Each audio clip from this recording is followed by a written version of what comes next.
Hi, my name is Matt Carl. I'm an application engineer in our aerospace group. I mainly support our helicopter applications. When choosing a bearing, we need a way to predict its performance under operating conditions. The bearing fatigue tool allows you to do that under applied load, speed, lubrication, and temperature. This tool is used to help predict the service life of a bearing for specific operating conditions. The life predicted is L10, or the life in hours that 90% of a group of identical bearings will achieve before fatigue spall develops. For additional information or help with this tool, there's a help guide. So there's the option to either use a Timken method or an ISO 281 method. So let's start with the Timken method. So today I'm going to go ahead and show you this tool with a tapered roller bearing. So I know the part number that I want to use, H715346 is the cone, and the cup we can put in right after that, H715310. If you don't know the bearing part number and you need some help, you can click on this bearing search tool. After you put the part number in, you have the ability to use metric units or imperial units. So I'm going to use imperial units, hit the lookup button. Next, you have the ability to apply life adjustment factors. So that's either yes or no. Let's start off by saying no. So if you select no, it's strictly a catalog type calculation with three simple inputs. One is rotational speed.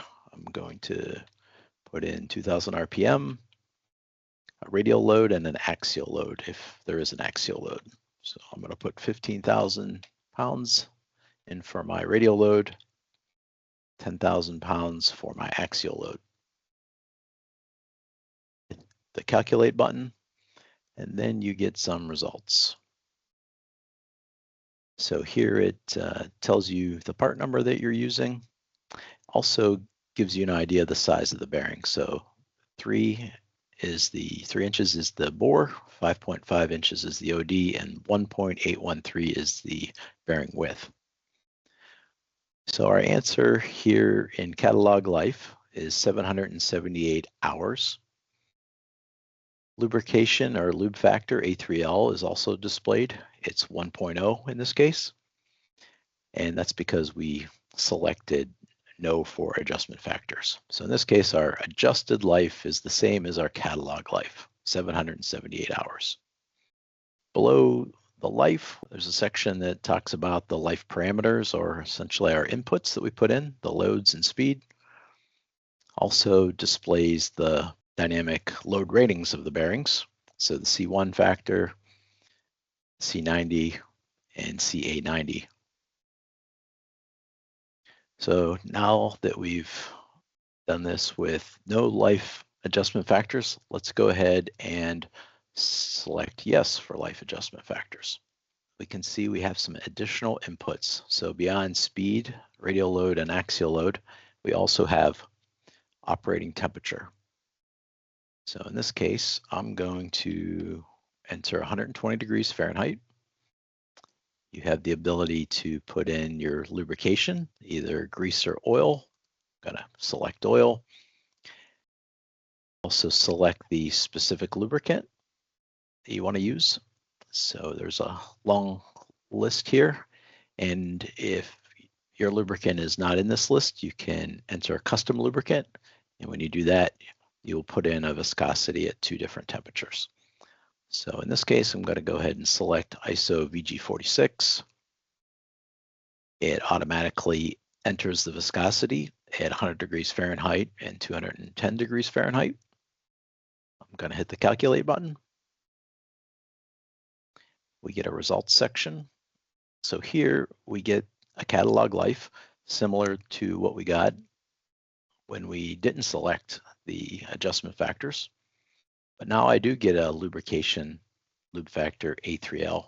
So in this case, it's 1.7. And I also get a low load factor A3P, which in this case happens to be 1. So if you multiply that calculated catalog L10 life by the lubrication factor and times the low load factor, you get a adjusted L10 life of 1,320 hours. If you want to learn more about the lubrication factor and the low load factor, there's a link to our Timken engineering manual, and it will explain those factors in more detail. Similarly, you will have your inputs listed below, and then the bearing ratings and details on the lubrication that was used. So now that we have used the Timken method, let's go ahead and click on the ISO method. So for the ISO method of doing bearing life calculations, the inputs are the same: rotational speed, radial load, axial load, operating temperature, oil type, lubricant. The one new option we have is contamination factor. So this contamination factor is between 0 and 1. And if you don't know what to use, there's an information button here that will help you. It'll say refer to the ISO 281 standard. The standard gives you all the details for things like contamination factor. So in this case, I looked up the contamination that I would expect in my application, and I'm going to enter a 0.4. So that takes me to results. So I have a catalog life similar to what I had with the Timken method. This kappa is a new output, and it's specific to the ISO 281 method of calculating life.